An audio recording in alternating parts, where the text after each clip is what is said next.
Del Evangelio según San Mateo, capítulo 14, versículos del 22 al 36. En aquel tiempo, inmediatamente después de la multiplicación de los panes, Jesús hizo que sus discípulos subieran a la barca y se dirigieran a la otra orilla, mientras él despedía a la gente. Después de despedirla, subió al monte a solas para orar. Llegada la noche, estaba él solo allí. Entretanto, la barca iba ya muy lejos de la costa y las olas la sacudían, porque el viento era contrario. A la madrugada, Jesús fue hacia ellos caminando sobre el agua. Los discípulos, al verlo andar sobre el agua, se espantaron y decían: «Es un fantasma», y daban gritos de terror.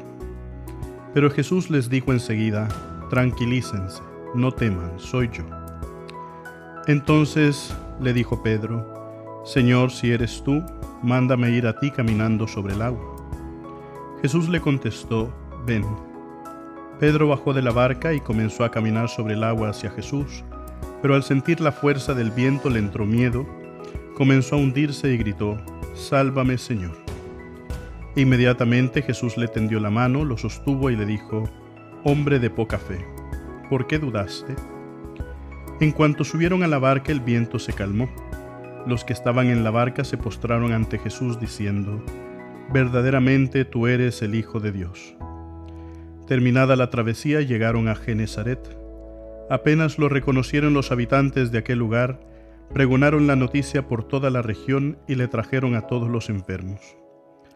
Le pedían que los dejara tocar siquiera el borde de su manto, y cuantos lo tocaron quedaron curados.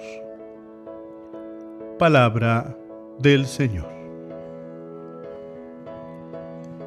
Queridos hermanos, el día de hoy hemos visto la continuación del Evangelio que hemos leído el día de ayer, domingo, en el cual veíamos la multiplicación de los panes y de los peces. Una de las cosas que nos enseñaba el Señor ayer era la diferencia entre hacer las cosas bien y hacer las cosas de una manera magnífica. ¿Qué significa eso? Que cuando nosotros empezamos a desarrollar la caridad que el Señor siembra en nuestro corazón, con sentimientos de compasión, con sentimientos de empatía, entonces somos capaces de ir un poquito más allá y de no solamente atender necesidades normales y básicas de los hermanos, sino también buscar todavía qué más podemos hacer. Nunca vamos a satisfacer el trabajo cristiano, nunca vamos a erradicar la pobreza, nunca vamos a poder sanar a todos los enfermos, pero siempre va a haber algo más que podamos hacer. Y entonces esa es la diferencia entre hacer las cosas bien y hacer las cosas de modo magnífico.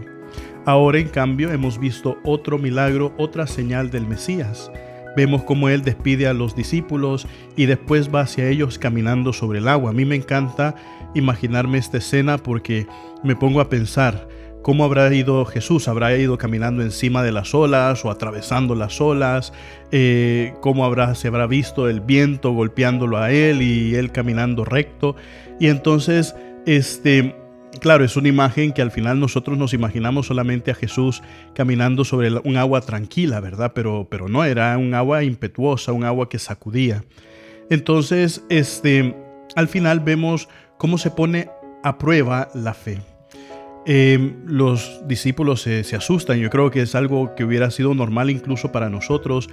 Ver a alguien caminando sobre las aguas es imposible y entonces nosotros, pienso yo, nos hubiéramos asustado también. Sin embargo, Pedro hace la pregunta: «Señor, si de verdad eres tú y no eres un fantasma, no eres una otra cosa, mándame ir a ti».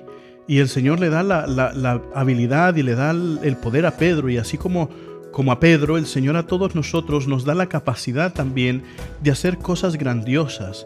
El Señor nos ayuda, el Señor derrama sobre nosotros cantidad de virtudes, cantidad de dones con las cuales nosotros podemos hacer cosas realmente hermosas. Pero al igual que Pedro, muchas veces al ver cómo van creciendo los problemas, a ver cómo están golpeando fuertemente los sufrimientos, al ver todas las situaciones difíciles que nos rodean, también ahí a veces nosotros perdemos la vista del Señor, perdemos la mirada, perdemos que el Señor está enfrente de nosotros, perdemos nuestro enfoque.